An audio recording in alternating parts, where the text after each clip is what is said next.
We have complete coverage of the George Zimmerman not guilty verdict in the murder case that has consumed much of this country. ABC News is out in force this morning with our team covering every angle of this breaking story.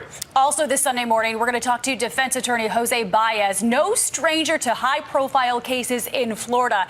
He successfully defended Casey Anthony, and the verdict dominating social media. Trayvon Martin's family taking to Twitter, his father posting, quote, "Even though I am brokenhearted, my faith is unshattered. I will always love my baby Trey." The family said to be going to church this morning, really leaning on their faith. And we'll be hearing from the family attorney coming up. Our coverage begins this morning, though, with ABC's Matt Gutman in Sanford, Florida. Matt has been covering this case from the jump. Matt, good morning to you. Good morning, Dan. Well, this case didn't start as front page news. It started as a routine homicide that triggered a national debate about race. But last night, as those 6 jurors filed back into the courtroom exhausted after 16 hours of deliberations, it wasn't about race. It was about the law. Those jurors saying that the state did not provide enough evidence for them to convict Zimmerman of second-degree murder. A moment 17 months in the making. We, the jury, find George Zimmerman not guilty. A flicker of a smile from George Zimmerman, handshakes with his attorneys, and the embrace of his family. Moments later, a free man, unfettered from that GPS ankle bracelet and his $1 million bond. You have no further business with the court. Where that trial played out for 24, Judge, this was a trick. sometimes acrimonious days. Minutes after the verdict, defense attorney Don West lashing out at the prosecution. I think the prosecution of George Zimmerman was disgraceful.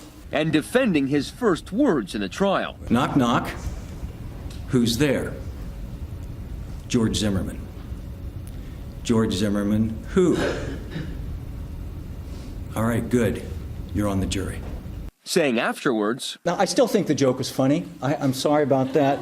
I'm sorry I didn't tell it better, but there was an important reason for it. There needed to be a disconnect. the prosecution's John Guy, who played straight man to the more animated Bernie Del Rianda, How does he get the gun out? had throughout the trial implored the jury to think with their hearts. I'm asking you to use your common sense. Use your heart. Use what you know is real. Use what you know you've heard and the law in this case. Overnight, speaking from his heart. We have, from the beginning, just prayed for the truth to come out and for peace to be the result, and that continues to be our prayers, and we believed they have been answered. But not those of Trayvon Martin's parents, who said through their attorney their hearts were broken, but urging calm. This is a very trying time for their family, and we ask that you respect their privacy. For Trayvon to rest in peace, we must all be peaceful. Thank you. Now, noticeably absent from last night's verdict, Trayvon Martin's parents, over the past couple of days, they've been receiving an increasing severity of death threats, threats against them. That's what we're learning this morning. Those threats not limited to the Martin family, also George Zimmerman. Now, his attorney says that he has been also the target of death threats, and even though he's a free man this morning, he could spend the next few years in hiding. Dan, Deanna.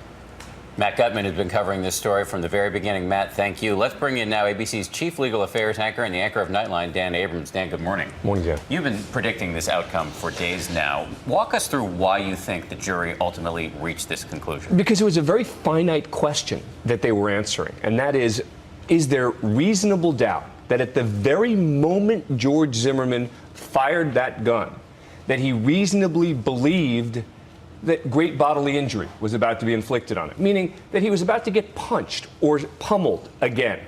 And there was a lot of evidence presented in this case that Trayvon Martin likely was beating George Zimmerman. He had injuries, there were witnesses, but some would say, wait a second, but why can't Trayvon Martin defend himself, etc.? What about who initiated this? All of those are fair, legitimate questions. But the legal question in this case was only what happened in George Zimmerman's mind in the moment before he fired that weapon. That's such a key point. Let me ask you about something the defense said overnight. One of the defense attorneys called the prosecution of George Zimmerman, quote unquote, disgraceful. What do you make of that comment? I don't think that's a useful comment. This is a defense attorney who has just won a very significant case, knowing how sensitive this case is. I don't care if you think that the prosecution was disgraceful. I don't care if you think this charges never should have been brought in this case.